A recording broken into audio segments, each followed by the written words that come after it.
할례할 8일이 되매 그 이름을 예수라 하니 곧 잉태하기 전에 천사가 일컬은 바로라. 모세의 법대로 정결 예식의 날이 참에 아기를 데리고 예루살렘에 올라가니 이는 주의 율법에 쓴 바 첫 해에 처음 난 남자마다 주의 거룩한 자라 하리라 한 대로 아기를 주께 드리고 또 주의 율법에 말씀하신 대로 산비둘기 한 쌍이나 혹은 어린 집비둘기 둘로 제사하려 함이더라. 예루살렘에 시몬이라 하는 사람이 있으니 이 사람은 의롭고 경건하여 이스라엘의 위로를 기다리는 자라. 성령이 그 위에 계시더라. 아멘. 신약 성경의 각 책들은 어떤 지역의 사람들에게 전달되는 서신의 성격을 띠고 있지만 그러면서도 이 신약 성경은 회람적인 성격을 띠고 있다는 걸 알아야 합니다.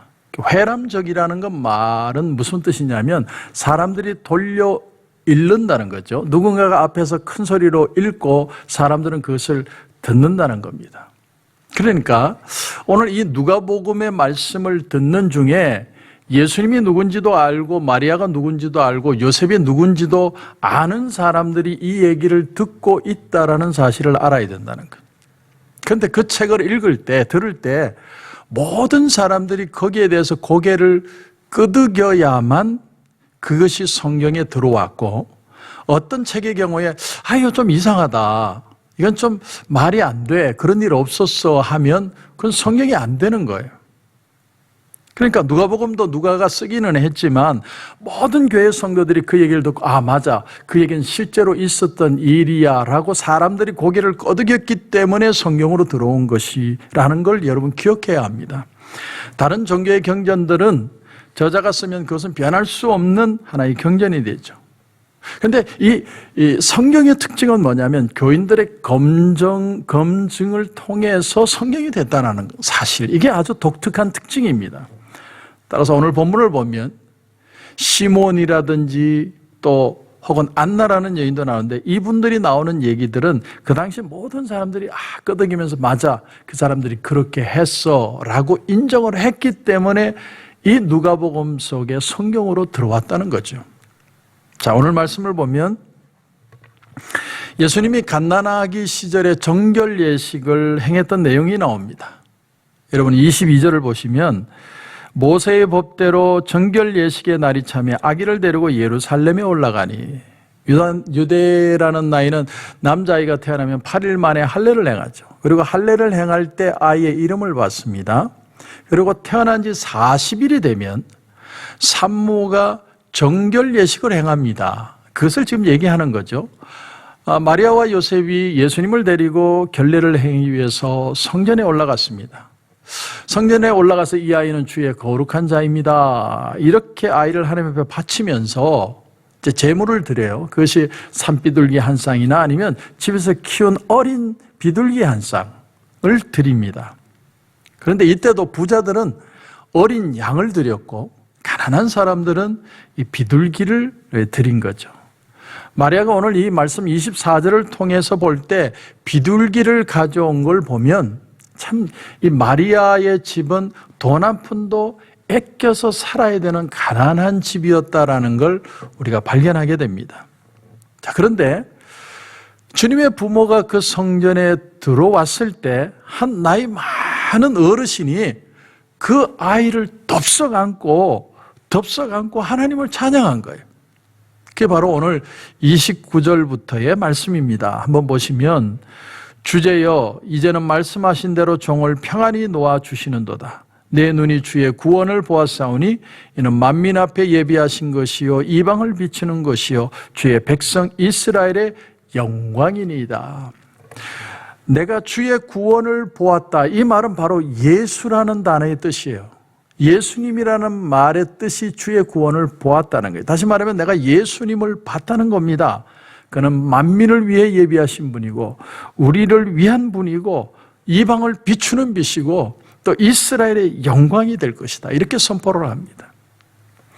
특별히 이방을 비추는 빛이다. 그동안 우리는 어둠 가운데 살았다는 거예요. 사람이 다 내가 소망을 가지고 내 희망대로 살아가는 것 같아도 이 세상의 삶이 다 칠흑 같은 어둠과 같은 인생의 삶이라는 겁니다. 그 삶 속에 진정한 빛이 바로 예수님이라고 표현하는 겁니다. 예수님이 이 땅에 오셔서 우리에게 회복시켜 주신 것은 단순히 돈이나 물질적인 풍요가 아니라는 거예요.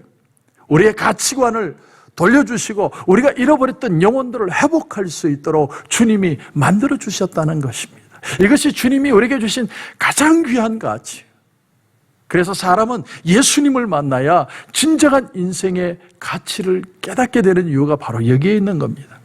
그런데 이 이스라엘 백성들뿐만이 아니라 온 인류에게 이런 빛이 되어 주셔서 이제 주님이 그들을 그 보혈의 능력으로 깨끗하게 씻어 주실 것을 말씀해 주는 선포의 내용입니다. 자, 그런데 참 재밌는 게 33절에 예수님의 부모들의 반응이 나옵니다. 어떻게 적혀 있냐면 그의 부모가 그에 대한 말들을 놀랍게 여기더라. 놀랍게 여기더라. 아니, 왜 놀랍게 여겼을까요? 분명히 이 마리아도 그렇고 요셉도 그렇고 천사를 통해서 예수님을 성령으로 잉태할 것을 들었죠.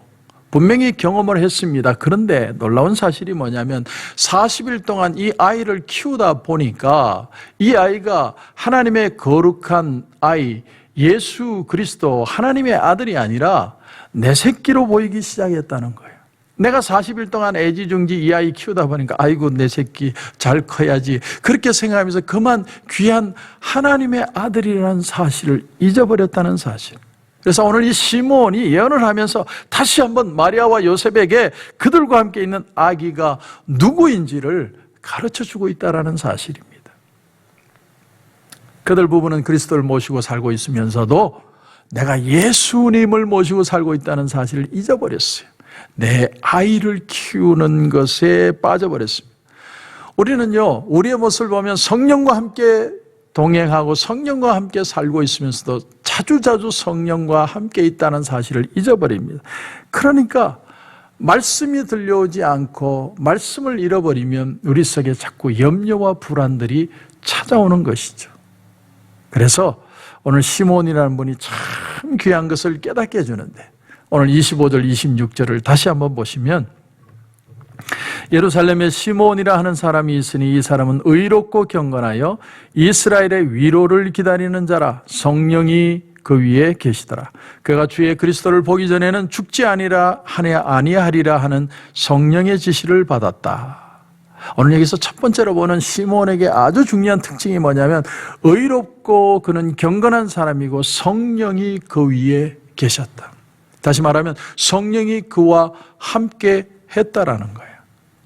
여러분, 여기 아주 중요한 비밀이 있어요. 오늘 우리가 사는 시대가, 특별히 지금 이 시대가 코로나 바이러스로 모두가 다 위축이 되어 있어요. 그러나 성령은 떠나지 않고 성령은 우리 가운데 계시고 우리와 함께 계십니다. 아주 중요한 교훈이에요. 이 시몬이라는 사람은 자기가 늙어 죽을 때까지 주님을 볼 것이라는 그 믿음, 소망 하나 가지고 그 믿음 가지고 절대로 낙심하고 절망하지 않았습니다. 두려워하고 염려하지 않았어요. 그래서 결국 예수님을 만났습니다. 그런데 우리는 왜 두려워하고 염려할까요? 성령이 우리와 함께하고 계신다는 사실을 자주자주 잊어버려요. 자주자주 까먹어버려요. 그래서 우리가 오늘도 기도할 때 주여 성령께서 나와 함께 하심을 알게 하옵소서. 성령으로 다시 우리의 마음을 불릴듯 일으켜 주옵소서. 성령이여 내 마음에 충만하게 역사하여 주옵소서. 다시 한번 우리가 기도할 필요가 있습니다. 또 하나 시므온을 통해서 우리가 깨닫는 사실이 뭐냐면 주의 그리스도를 보기 전에는 죽지 아니하리라.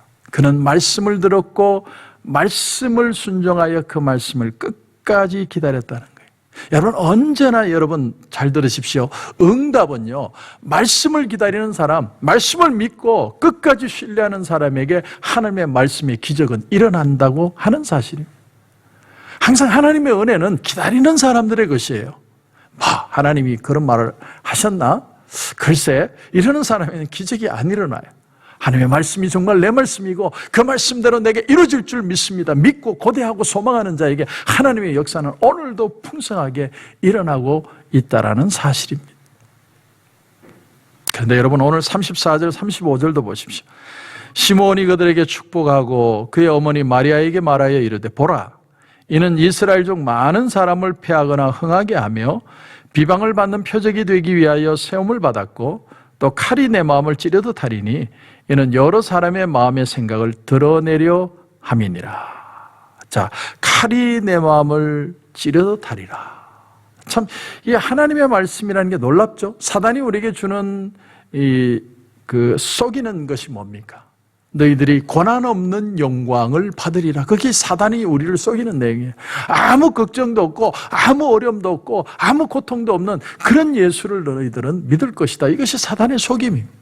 예수를 믿다 보면 오해도 받고 예수를 믿다 보면 어려움도 당하고 예수를 믿다 보면 내게 어떤 고통도 우리가 느껴질 때가 있습니다.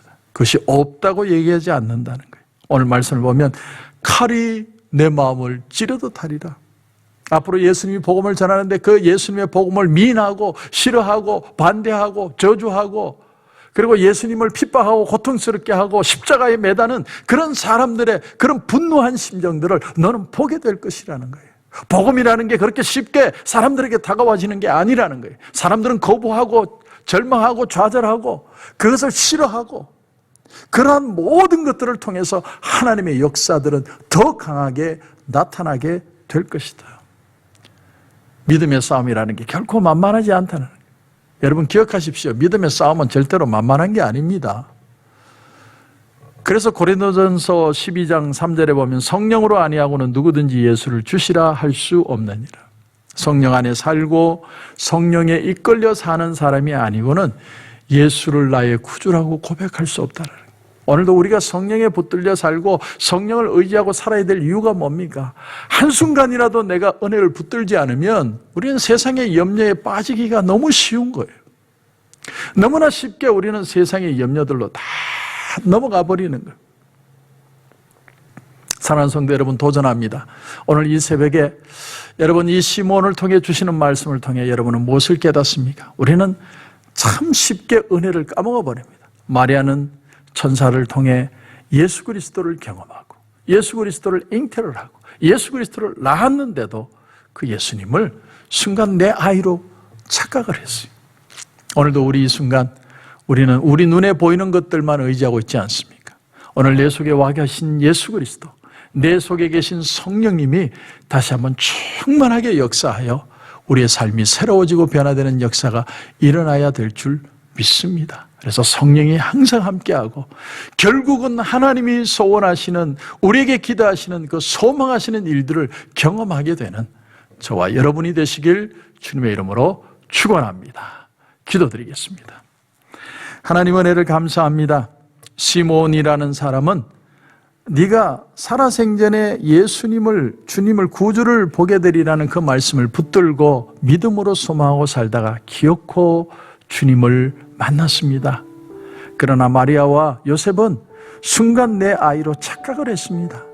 주님, 우리가 너무나도 쉽게 너무나도 자주 은혜를 까먹습니다. 성령이 나와 함께 하심을 자꾸 잊어버립니다. 염려와 걱정으로 우리의 마음을 덮어버립니다. 주님, 오늘 이 시간 우리가 다시 한번 우리의 마음에 성령이 불릴듯 일어나는 역사가 일어나게 하여 주시옵소서.